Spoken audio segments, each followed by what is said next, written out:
25 नवंबर 1949 में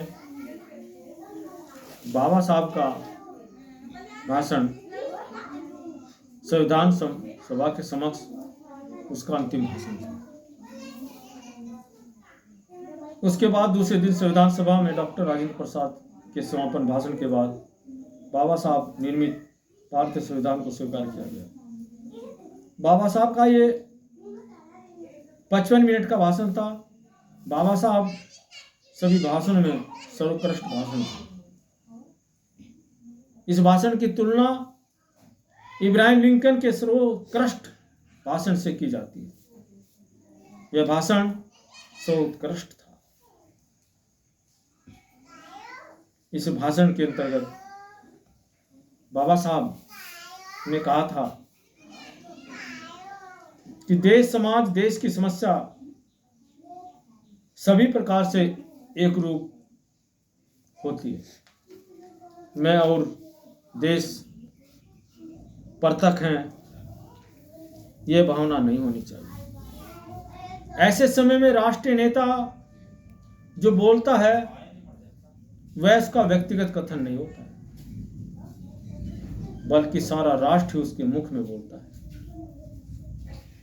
बाबा साहब ने कहा था, इसलिए उनका कथन तात्कालिक नहीं होता, उनका कथन शाश्वत होता है। जिस समय ऐसा भाषण होता है उस समय वह जितना ताजा होता है उतना ही 50 वर्षों बाद तरोताजा होता है, और 100 साल बाद भी वैसे होता है। जो डॉक्टर बाबा साहब भीमराव अम्बेडकर ने कहा था कि जो भारत के नेतृत्वकर्ता उच्च पदों पर होते हैं, जो वो बोलते हैं। प्रारूप समिति ने जो राज्य संविधान तैयार किया, इस संदर्भ में डॉक्टर बाबा साहब अम्बेडकर ने कहा था कि इस भाषण का पहला हिस्सा राज्य संविधान के संदर्भ में है। राज्य संविधान बनाने में जिसका सहयोग मिला उन सब के नाम डॉक्टर बाबा साहब ने जिक्र किया था। उदाहरण के लिए संविधान का प्रारूप बनाने वाले BN राव, SN मुखर्जी का गौरवपूर्ण उल्लेख किया। बाबा साहब ने संविधान निर्मित का विशाल काम बाबा साहब ने किया, सभा में उसका गौरव किया। लेकिन बाबा साहब अत्यंत विनम्र थे। वे सारा श्रेय स्वयं नहीं लेते थे, संविधान सभा के सदस्यों को सारा श्रेय दिया। कहा, इन श्रेष्ठ समिति के सदस्यों के द्वारा ही इतने अच्छे संविधान का निर्माण हुआ। हमें आश्चर्य होगा कि सबसे बड़े श्रेय मैं कांग्रेस पार्टी को देता हूं, जिन्होंने 2 सदस्य केवल कांग्रेस पार्टी के थे, शेष 5 सदस्य स्वतंत्र पार्टियों के थे। चाहती तो कांग्रेस अपने 7 सदस्य रख सकती थी, लेकिन ऐसा नहीं किया। राष्ट्र का हित था, राष्ट्र के हित के लिए, राष्ट्र के कल्याण के लिए कार्य करना था। इसलिए उन्होंने इस प्रकार के सदस्यों का चयन किया जो उसके विशेषज्ञ थे, उसके लायक थे, उनका सहयोग किया। कांग्रेस पार्टी के बारे में कुछ स्पष्टीकरण आवश्यकता है। 1947 से पूरे देश में कांग्रेस राष्ट्रीय आंदोलन था, और उसके बाद वे एक राजनीतिक दल। फिर भी भारत में बहुसंख्यक लोग कांग्रेस की ओर राष्ट्रीय आंदोलन के स्वरूप को ही देखते हैं।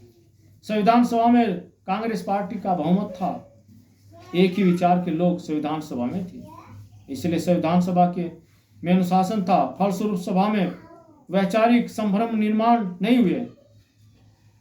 सदस्य अपने राय बेहिचक रख सकते थे।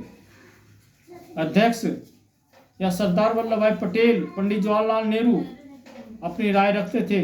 इसलिए संविधान के अनुच्छेद एक के बाद एक पारित होते गए, इसलिए यह संविधान कम समय में तैयार हो गया। आगे बाबा साहब कहते हैं कि अगला हिस्सा संविधान के बारे में, संविधान पर कुछ आपत्तियां उठाई गई, उनका जवाब देते डॉक्टर बाबा साहब ने कहा, कुछ शासक सिद्धांत रखे हैं। वे कहते हैं, कारण मेरी राय में संविधान चाहे जितना अच्छा हो, उस पर अमल करने की जिम्मेदारी जिनकी है, वे यदि बेईमान हैं तो बुरा निर्णय के बिना नहीं रहेंगे। और इसी तरह यदि संविधान भले ही कितना बुरा हो, लेकिन अमल करने वाले यदि व्यक्ति अच्छे हैं, ईमानदार हैं, तो बुरा भी अच्छा बन जाएगा। ये बाबा साहब कहा करते थे। बाबा साहब ने आगे कहा, यह संविधान टिकेगा या नष्ट होगा, यह लोग और राजनीतिक दल कैसा बर्ताव करेंगे इस पर निर्भर करेगा। आगे बाबा साहब ने कहा कि भारतीय लोग, एक राजनीतिक दल कैसा बर्ताव करता है यह कौन बता सकता है। अपने उद्देश्यों को पूर्ति करने के लिए संवैधानिक मार्गों का उपयोग किया गया तो संविधान चाहे जितना अच्छा हो वह विफल होगा।